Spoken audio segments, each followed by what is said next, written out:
Oh, sorry. All right, everybody, it's time to call the meeting to order. Welcome to the Planning Commission meeting. The first thing on our agenda today is approval of the minutes of the regular Planning Commission of July 22nd. Is there a motion for? Approve the minutes from the July meeting, the August meeting? Okay. July. July. Yeah. 22nd. Yep. Second? Second. All right. Any discussion? All right, the minutes are approved. Vote. Oh, I'm sorry. Can we have a vote on that? All in favor, say aye. Aye. All right, great. The minutes are approved. The next thing on the agenda is an opportunity for citizens to address the commission on items not on the agenda.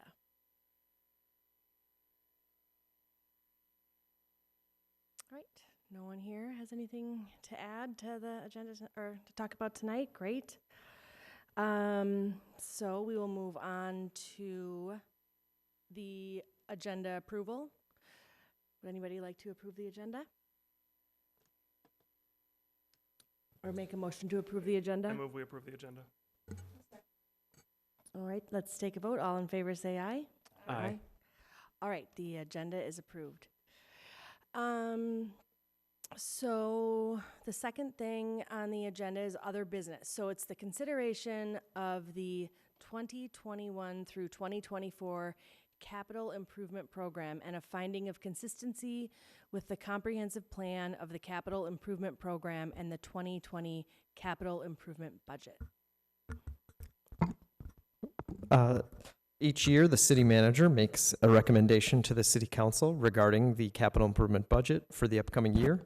The planning commissioner is responsible for reviewing the capital improvement plan and making a recommendation to the city council. The CIB and CIP are the city's immediate budget and 5-year plan for making investments in publicly owned facilities and infrastructure. The commission is primarily responsible for ensuring that the capital improvement budget and capital improvement plan are consistent with the comprehensive plan. And Finance Director Chris Regis will present a summary and answer any questions that you have. Thank you. Thank you. As you said, we're here for the 2020 capital improvement budget and 2021-2024 capital improvement plan. As Matt was saying, projects are identified by city commissions and city departments. The preliminary report is generated by the city manager and presented to the planning commission, which is what we're here doing tonight. And then the planning commission reviews the projects based on the following consideration. As Matt said, the proposed project's conformance to the city's comprehensive plan. And then the CIP, as recommended by the planning commission, is then returned to the city manager. Then the city manager will then formalize the plan and the budget and include it in the annual budget. The total budget for 2020 is $12.8 million, and then for the 5-year capital improvement plan, the total cost or estimated cost is just shy of $102 million. Some of the significant projects, there's a lot of them here in 2020. The final year of the 6-year mill and overlay project is scheduled for 2020. The final year of the 66th Street reconstruction project, continuation of the 77th Street underpass project, and then the ice arena refrigeration project. And then also finally in 2020, be year 2 of the water meter upgrade, which is estimated at about $4 million, and it'll be spread over 3 years. And then beginning in 2021 is the 65th Street reconstruction project. That cost is approximately $9 million estimated to be. And then in 2023 is the Wood Lake Nature Center facility. The current facility is in need of repair and is basically old and tired, and the estimated cost for that is approximately $15.6 million. And then 2023 is 69th Street reconstruction with an estimated cost of $5 million. And then finally in 2024, the 70th Street reconstruction project estimated at about $2.6 million. And then we get into beyond 2024, we have some rather large projects. We have 76th Street West reconstruction at about $5.3 million, Humboldt Avenue, Lakeshore Drive at $4 million, and then both Nicollet and Penn Avenue, 2 county roads, which we have to take a share in the reconstruction, of approximately $13 million each. I went through that pretty fast, but that is pretty much some of the significant projects in the plan and in the budget. If you have any questions, I will try to answer them as best I can. I have a quick question, and you may have answered it for me, or I may have just figured it out. In the budget, for example, in 2020, ice refrigeration project is 280,000, and then right below it, there's 3.4 million that's internally funded. Is that, there's nothing that corresponds on the left-hand side of what that describes, but is that also ice arena It's budget? basically, we have, when the old Rich Acres Golf Course closed, that $3.4 million, that fund, there was cash left over from that fund, and then we've been kind of just nursing it along and getting interest earnings in that fund and using it for other purposes and things like that, and the balance now is about 3.4 million. So that is what has been, I guess, chosen to, well, that's not a good word, but is what we're looking to fund that ice arena refrigeration project with. And the $280,000 is money that's previously been set aside for, by using liquor profits and the special revenue fund. Okay, so that's how I should read this when I look at that, Yeah, the total should be 3.68, I think, if it adds correctly, if I did the job right. so then just curiosity, how much is that, is that all for the golf course fund, or is there Well, the more? 3.4 million is yes. And then Okay. once that's spent, that is, then the golf That's course, it? that's Okay. it for the golf course. Yeah, that old golf course fund, yeah. Okay. And I'm assuming for 2021, the same thing for right-of-way improvement, 77th Street underpass, it's total of about 14.6. Well, those fund, yeah, there's some, I think it was, I forget what it said. There's some federal funding in there, and I think there's also, The other funding sources. yeah, what I that was- has yet to be determined. There is a gap in that project right now, and that needs to be determined. Is there potential that could come out of our general? Not out of the general fund, no. But there is potential we may have to issue some debt, some form of debt, or some kind of internal funding for that project. Not to, I don't know if it's to the extent of 7 million, but I'm not really privy to all the details of that project. I mean, because that's a big, I'm assuming maybe that around 15 is the total cost? for Total us? cost of the project is approximately $30 million. But for Richfield? You're talking about underpass, 77th Street underpass? Yeah, the total cost of the project is approximately $30 million. But in 2021, it's about 15, right? That's what Well, we're that's planning? the scheduled funding sources Right, and the, yeah, in 20, okay. yeah. Okay, well, I guess I'm curious to understand, whenever you hear, and that's, a couple years away, but a funding gap would be, Well, we're well aware of the funding gaps, and we are working to try to fill that gap. okay. Okay.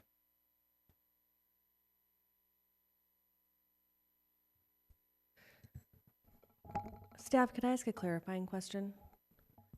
Absolutely. Great. So, when we're looking at this for the long term, I'm assuming that this is sort of like the planning commission is saying, like, this looks okay for the city staff and then city council to work on, like, filling the gaps and things that you were talking about?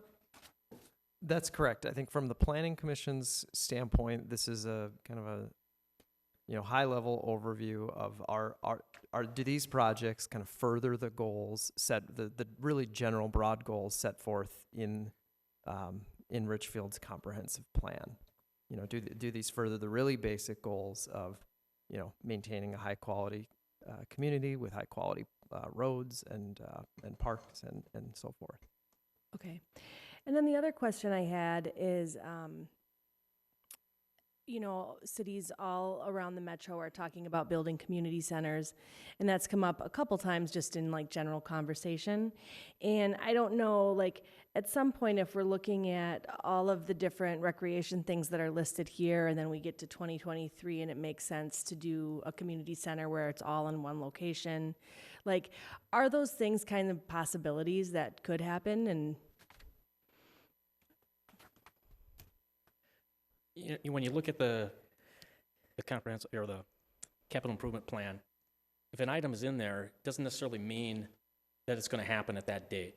I mean, I've been here over 20 years, and 77th Street underpass, it has been in the capital improvement plan since I started. And it's just now coming to fruition in the last couple of years. So just because something's in the plan doesn't necessarily mean it's going to happen on that date. Something may happen where it gets pushed back or it gets pushed forward. A lot of it depends on whether, we're able to obtain funding to do it. I mean, right now, say with the Wood Lake Nature Center facility, I think we've got on there other funding, other recreation funding or other funding. We don't really have a solid funding source identified yet. But I know that the Recreation Services Department will be working on that and trying to determine what we can use to fund that project. So that's, I don't know if that answered your question or I think it does. It's just, I am just wondering when that question comes up to like maybe city council members, like why can't we have, or the planning commission, like why couldn't we have a community center in our city? And then we are looking at a budget that we have mapped out to 2024. Well, and the projects are generated through, for like the recreation projects, the Civil Services Commission basically generates those projects with staff input and things like that. Some of the other projects, especially the right-of-way projects, are generated by Public Works through their street reconstruction plan, or, if they've got utility projects and things like that, they put them in the plan and in the budget because they feel there's a need for these, or sometimes they're a placeholder, because if you don't have them in the plan, sometimes you can't get certain kinds of state funding for them. I know that's a case with a couple of the road projects in here. That makes sense. And then one last thing, and this is, you can make this a very like generalized answer. So I'm not asking for total specifics, but when we're talking about like the 66th Street development, and people will say like, oh, well, that's a county road. So when we look here and it's talking about the 66th Street reconstruction and right-of-way improvements, how does that break down? Just in sort of like really general terms of when it's county funded. What the city's portion is to that, or? Yeah. I think, it's my understanding, don't quote me on this, but I think the city's share of a county road project is approximately 20%, I think. It may be 25, I'm not 100% sure. And if we take some kind of lead on the project, that may increase if we want certain designs or roadway designs or bike paths or certain things, or if we want to improve the sidewalks on both sides and things like that. If the county says, well, we're not going to do that, but if you want to do that, you can pay for it or something like that. But I mean, that's my understanding. I'm not misleading you, but my guess it's about 20%, Okay. our share. And that would be the same for the 77th Street underpass? That one like- I think is I'm- pretty much our project. I think the 77th Street is our road. I think it's a city road, so that one's pretty much our project. But don't quote me on that, because Okay. I'm not the city engineer or the public works director, so I hope I'm not misleading anybody. Okay, that's fine. Does that sound, okay, great, thank you. Madam Chair? Yeah. So I guess I'm just wondering for community development staff first, when we're looking at this, are we only considering these projects seem reasonable, or are we also considering the financial aspect? And particularly Commissioner Lavin's questions about that $7 million for 77th Street. I would feel very differently as to how well this represents the comprehensive plan if that's our money versus just a thing that happens in our city and it's money passing through us, and we don't know that. Commissioner Hayford O'Leary, Chair Holberg, that's a great question, and I think in a very general sense, the Planning Commission is not looking at the dollar amounts. The Planning Commission is looking at this very broadly. Are these projects in keeping with the goals set out in the comprehensive plan? The budgetary aspects of it would be the realm of the city council and city manager. Okay. Then I have a couple questions about some specific, or did you have something more on 77th? No, I was just the reason why I asked that in part, and I think to kind of answer where you were going is, if we end up with a funding gap, could that alter this plan and some of our expected projects based on if we had to use revenue that was slotted for other projects, and that's the reason why I'm just interested anytime we see, kind of a blank plug into a capital plan, it typically will raise a red flag, or not a red flag, but at least a question. I think the projects are based individually. If there's a funding source for them and they found the funding, then the project will happen. If there is a gap and there's no funding source, then the project will sit there until the funding source is determined. I'll go back to my example of the project we're talking about, 77th Street Underpass. That has been in this plan since I started here. But you have this gap in 2021, which I would assume that would be well underway by the time we get to this point. Right now, as far as I know, there is no plans for construction right away until we find that gap. I could be misspeaking. I'm not, but that's as far, So then I just had a couple questions about specific items. I was curious about with 494 coming up, there's going to be likely city contributions to improvements in that area. I know there are potential improvements to 77th Street, on Portland Avenue, some of those upgrades like you mentioned along the county roads. I guess I'm curious why those aren't represented, since that would be in the next 5-year period of city-sponsored upgrades to those interchanges. I really can't answer that. If you want questions to that, you're gonna have to talk to Kristen Asher, our Public Works Director. Okay.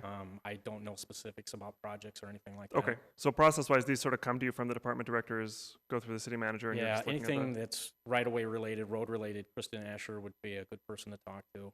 Okay. Yeah, I guess I guess more just a statement. It's a little frustrating to look at some of our land use goals in the comprehensive plan and then see the public investment in the right of way and not really see them super well coordinated. That there's a lot of money going to 77th Street, which has been a long city goal and is a city goal, but then Richfield Parkway is kind of unaddressed, someday future redevelopment, but we're not talking about it. We have potential improvements at the hub. And so those things, it's just, from a planning perspective, it doesn't feel like it represents the land use goals super well. I don't feel strongly enough to vote against it. I think it's reasonable, but it's just weird to sort of see these two things sort of going in parallel and not really interacting with each other. I agree with that, and I also don't feel like strongly enough to hold anything up. But my thoughts on this, because I did have those sorts of questions that might be better, we might have city council people who have different opinions on it, that it might have been nice to have a study session on this to get a little bit more, to have a few more people in the room to kind of answer some of those more detailed questions. But like I said, if understanding that this is just kind of passing through the planning commission, and does that make sense? Madam Chair? I guess I think, again, I'm always trying to learn what our vote is on, and I guess I feel we'd need more specific reasons why it's not consistent with the comprehensive plan, otherwise, which I think you're saying too, but it'd have to be pretty clear why it's not before I would vote that not uphold what people have already studied so much, so.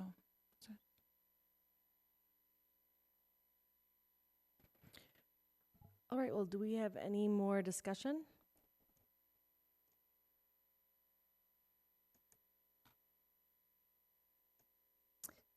This wasn't really a public hearing, so would we just go straight to what would be So process for that? there is under the recommended action, you'll see that the recommended action of the planning commission is to recommend approval of the 2021 through 2024 capital improvement program, and then to adopt a resolution finding that the 2020 capital improvement budget and the capital improvement program are consistent with the comprehensive plan. So there's two actions. There's a recommendation, and then adopting the resolution. Okay, would anybody like to recommend approval? I would like to recommend approval of the 2021 to 2024 capital improvement program. I'll second. Any discussion? Can that be done in one motion, or? Commissioner Quam, yes, actually, these two items could be combined into a single motion if you'd like, although a motion has been made on the first item, so that will have to be amended. Okay. I will redo that motion then. Is that okay, everybody? All right. Items 1 and 2, recommend approval. I would like to move to recommend approval of the 2021 to 2024 capital improvement program and adopt a resolution finding that the 2020 capital improvement budget and the 2021 to 2024 capital improvement program are consistent with the comprehensive plan. I will second. All right, is there any discussion? I guess I would just like to say it's kind of exciting to see all of the hopes and plans for the city kind of laid out in a budget, and seeing that oh cool, we're gonna get a splash pad or anything like that. It's just kind of fun to see it all aligned out like that. So thank you, I appreciate it. All right, let's take a vote. All in favor of recommended approval of the 2021 through 2024 capital improvement program and adopting a resolution finding that the 2020 capital improvement budget and 2021 through 24 capital improvement program are consistent with the comprehensive plan, say aye. Aye. Aye. All right, it passed. Great. The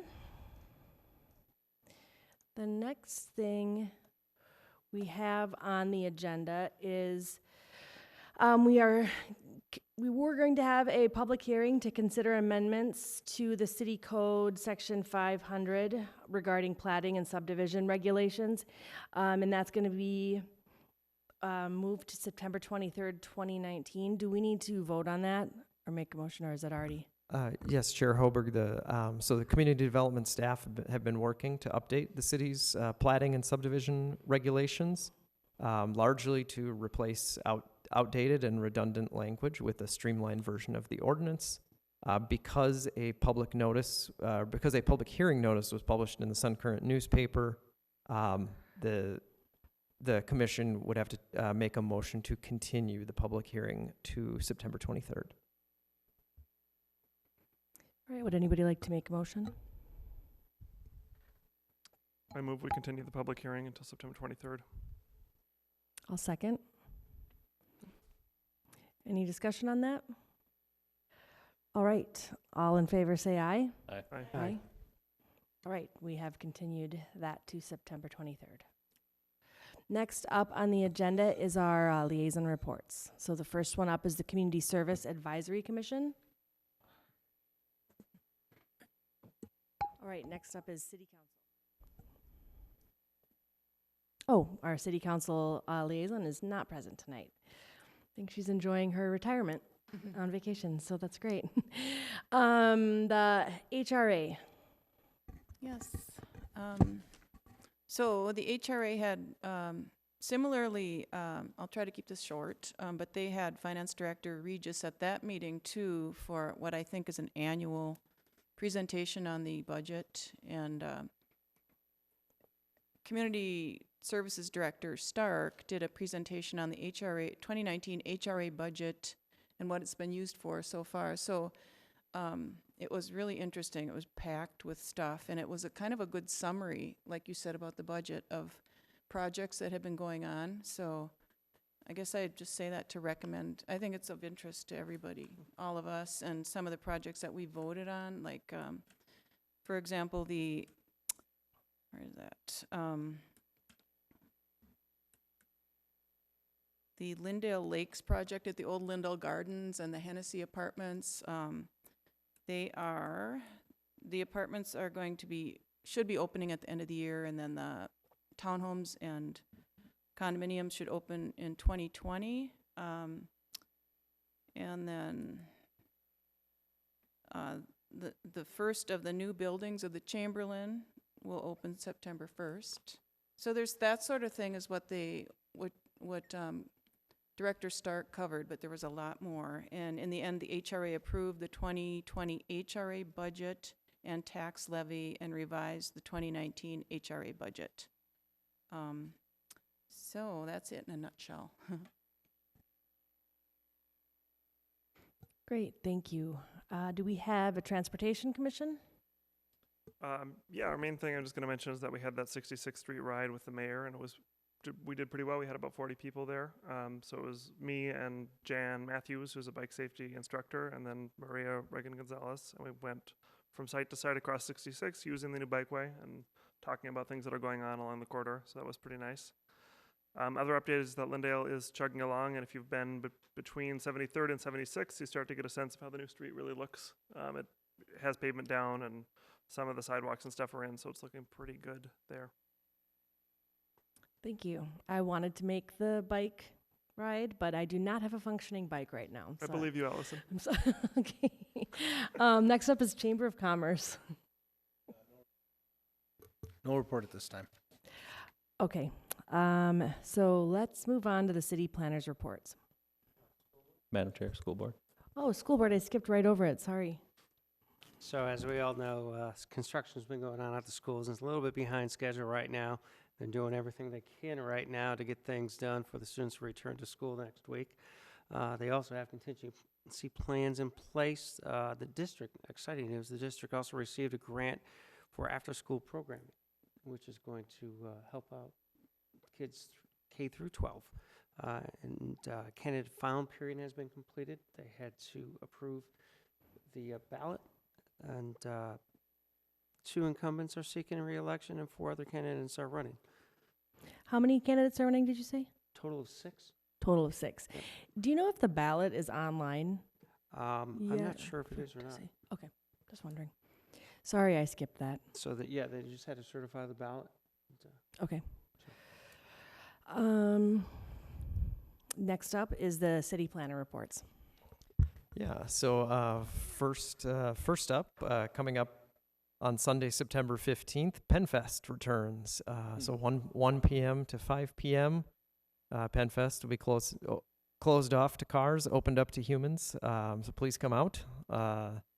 Sunday, September 15th for a fun day, hopefully great weather, as we've had most years. The very next day after that, Monday, September 16th, there's going to be a work session with the City Council and City Council, HRA, and Planning Commission regarding the bumper-to-bumper site, also on Penn Avenue. So come see it on Sunday at PennFest, and then bring your ideas Monday to the work session. You'll be getting a really preliminary look at some development proposals for that site. The city purchased that bumper-to-bumper business earlier this year. And then our next regular meeting is Monday, September 23rd, and then the day right after that, Tuesday, September 24th, another work session, this for the property at 6439 Lyndale Avenue. That's kind of the 2-building strip mall that has everything from Lynn 65 on one end, a bunch of other businesses in it, but then there will be some preliminary presentation on development proposals for that site as well. That's all I have for you. Okay. Madam Chair, Yes. I was just wondering if I could ask for an update on RF64, particularly the apartment side. They've had a sign trailer there for about a year now, and I'm just wondering, is that project still on schedule, and will the sign trailer remain indefinitely until construction starts, or what's going on with that? I actually don't have an update for you on the apartment side of things. You could acquire, Julie Urban in community development is the project manager for that. You could reach out to her via email. I know that the 2 townhome buildings, or first 8 units of townhomes, have begun construction in the southwest corner of the site. So you can kind of see those foundations coming in. I believe they will be coming to the commission for an amendment / extension sometime this fall. Okay, We don't have an application yet, so I obviously can't say that with certainty, but we have heard that they may be applying for that. Do you know if the LIHTC bonds were approved for the Pillsbury affordable housing site? I unfortunately do not have an answer for you on that. All right, great. Well, unless we have anything else to talk about, anything else anyone wants to bring up? No?